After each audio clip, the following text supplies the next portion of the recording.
terdengar suara kreket-kreket, lalu muncul bayangan 3 orang wanita berpakaian seperti juru rawat.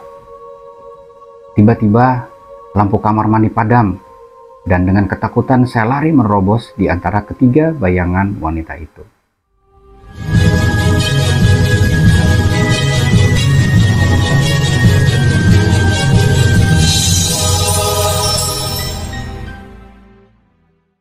Hai, saya Ruli Rahadian. Jumpa lagi di History Channel pada segmen Histo Horor. Di segmen ini saya akan bercerita tentang kejadian-kejadian horor yang telah terjadi di masa lampau. Kali ini saya akan bercerita dari sebuah artikel yang pernah tayang di koran Buana Minggu tahun 1979 dengan judul "Berlari Telanjang Bulat di Lorong-lorong Rumah Sakit". Saya akan mulai ceritanya. Peristiwa ini terjadi pada bulan Desember 1978 yang lalu, yaitu pada hari-hari sekitar kelahiran anak saya yang kelima. Anak kelima ini lahir di rumah sakit, sedangkan kakak-kakaknya semua lahir di rumah. Karena kebetulan salah satu bibi istri saya menjadi dukun bayi yang cukup berpengalaman. Rumah sakit itu jaraknya lebih kurang 6 km dari rumah kami. Sekira jam 8 tanggal 25 Desember, istri saya merasa bahwa saat-saat kelahirannya sudah dekat. Bibi yang jadi dukun bayi saya panggil, tapi sampai 9.30 jabang bayi belum juga mau keluar. Akhirnya kami sekeluarga termasuk bibi dan ibu mertua saya sepakat untuk membawa istri saya ke rumah sakit. Dengan pertolongan bidan, pada pukul 11.30 lahirlah anak kami yang kelima dengan selamat. Bayi itu perempuan, lahir tepat pada hari Natal.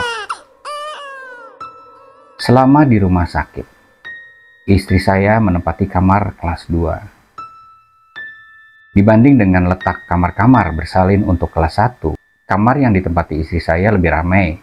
Tidak tiap kamar punya kamar mandi, tapi satu kamar mandi digunakan untuk 3 kamar.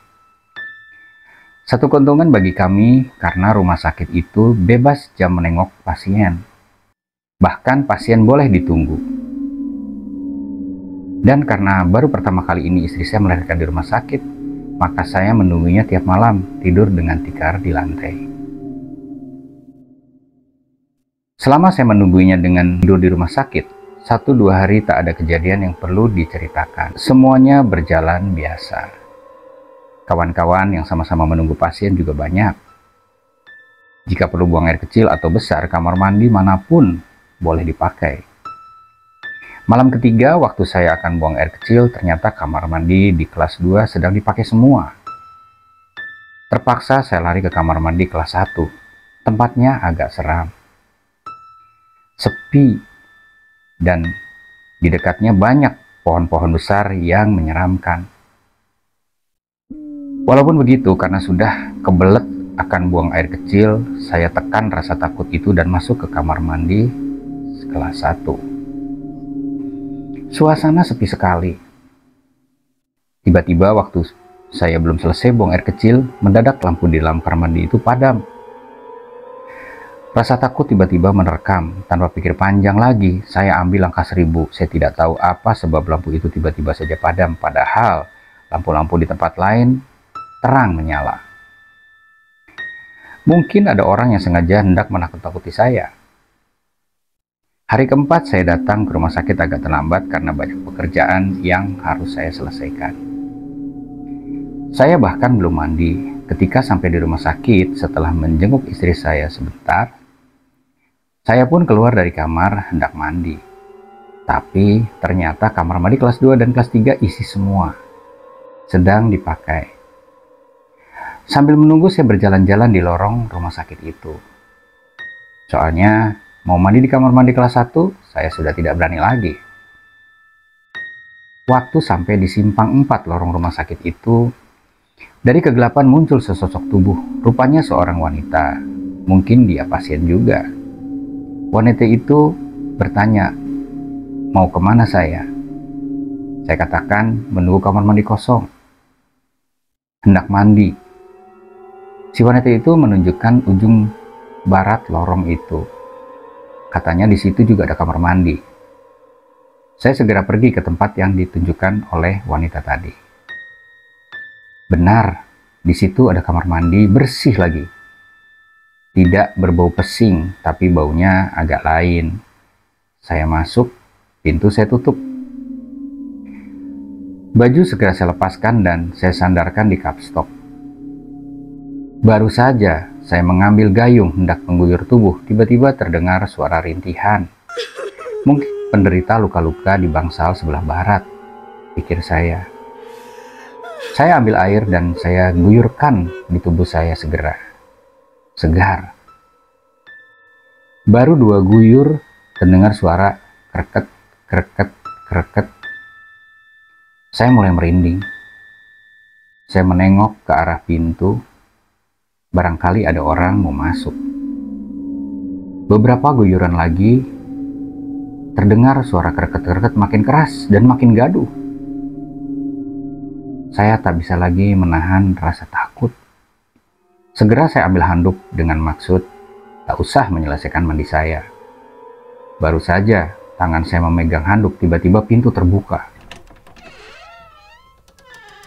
3 sosok tubuh seperti juru rawat menghadang di depan pintu. Saya benar-benar kaget. Bayangkan saja, waktu itu malam hari, sepi, lampu tak begitu terang, dan saya telanjang. Kalau ketiga wanita itu benar-benar juru rawat, betapa nekatnya ia membuka pintu kamar mandi sedang saya masih telanjang bulat. Pasti mereka hantu berpakaian juru rawat. Dengan kepanikan itu, tiba-tiba salah seorang juru rawat yang bertanya, "Mengapa mandi di sini?" Belum sempat saya jawab pertanyaan itu, tiba-tiba lampu padam. Saya benar-benar panik, apalagi saya lihat ketiganya bergerak maju dalam kegelapan itu. Tanpa pikir panjang, saya sambar handuk dan pakaian dari kapstok dan saya lari menerobos di antara ketiganya keluar dari kamar mandi. Dalam keadaan telanjang itu, saya lari sekuat tenaga menyusuri lampu-lampu dan masuk ke kamar istri saya dalam keadaan terengah-engah. Saya masih tetap telanjang seperti orang gila.